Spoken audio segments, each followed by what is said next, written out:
Hi friends, disorders of kidney அதாவது excretory products and their eliminationல கடகடன் பார்த்தரலாம் அந்த சாப்டர்ல.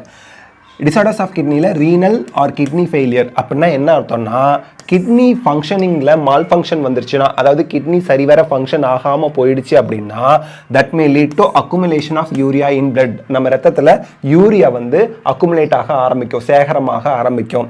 அது வந்து ரொம்பவே டேஞ்சரஸ், நமக்கு ஹைலி ஹார்ம்ஃபுல், பாதிப்பை ஏற்படுத்தக்கூடியது ஹியூமனுக்கு. அதை வந்து நம்ம யுரீமியா அப்படின்னு சொல்லுவோம். அந்த கண்டிஷனை பிளட்ல யூரியா அக்குமுலேட் ஆனால் அதுக்கு பேர் uraemia. That may leads to kidney failure. பர்மனெண்ட்டாக கிட்னி ஃபெயிலியர் ஆகிறதுக்கே வாய்ப்பு இருக்குது. அப்படி கிட்னி ஃபெயிலியர் ஆகிட்டா அல்லது யுரீமியா வந்துருச்சு அப்படின்னா அவங்களுக்கு வந்து ஹீமோடயாலிசிஸ் பண்ணுவாங்க. இப்போ ஹீமோடயாலிசிஸ்னா என்ன? டயாலைசிங் யூனிட், இதுதான் ஹீமோடயாலிசிஸ் ப்ராசஸ். ஹியூமன் பாடியில இருந்து ஒரு கன்வீனியன்ட் ஆர்டரி எங்கேருந்து பிளட்டை ட்ரைன் பண்ணுறாங்க ரொம்ப முக்கியம்.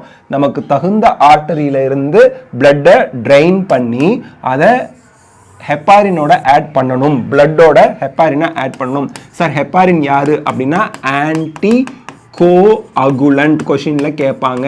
இந்த ஆன்டி கோஅகுலண்ட்டை பிளட்டோட ஆட் பண்ணதுக்கப்புறம் ஆர்டிஃபிஷியல் கிட்னி, அந்த டயாலைசிங் யூனிட் அப்படின்னு சொல்லுவாங்க. இதுக்கு பேர் டயாலைசிங் யூனிட். அதுக்குள்ள பிளட்டை அனுப்புவாங்க. யாரை ஆட் பண்ணதுக்கப்புறங்க? ஹெப்பாரின்கிற ஆன்டி கோஅகுலண்ட்டை ஆட் பண்ணதுக்கப்புறம்.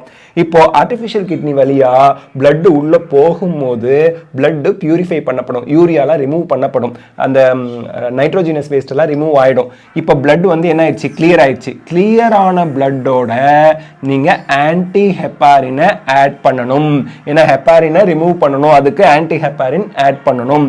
ஆட் பண்ணதுக்கு அப்புறம் பிளட்டை தகுந்த வெயின் வழியா பாடிக்குள்ளேயே திருப்பி அனுப்புவாங்க. இதுதான் ப்ராசஸ் ஆஃப் ஹீமோடயாலிசிஸ்.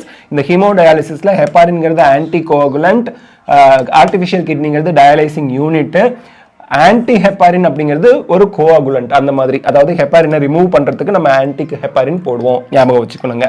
அதற்கடுத்து இந்த யூரிமிக் பேஷண்ட்ஸ் இருக்காங்க இல்லையா, பிளட்ல யூரியா அக்குமுலேட் ஆகுது இல்லையா கிட்னி மால் ஃபங்க்ஷன்னால, அவங்களுக்கு இந்த ஹீமோடயாலிசிஸ் பண்றதுனால என்னெல்லாம் வந்து அட்வான்டேஜ் அப்படின்னு பார்த்தா, எக்ஸஸ் பொட்டாசியம் அயான் அவங்க பாடியில இருந்து ரிமூவ் பண்ணப்படுது, பிளட்ல இருந்து ஆர்பிசி ப்ரொடக்ஷன் ரெடியூஸ் பண்ணப்படுது, reducing absorption of calcium ion. Calcium ion gastrointestinal ட்ராக்ல இருந்து அப்சார்ப் பண்றதை குறைக்குது.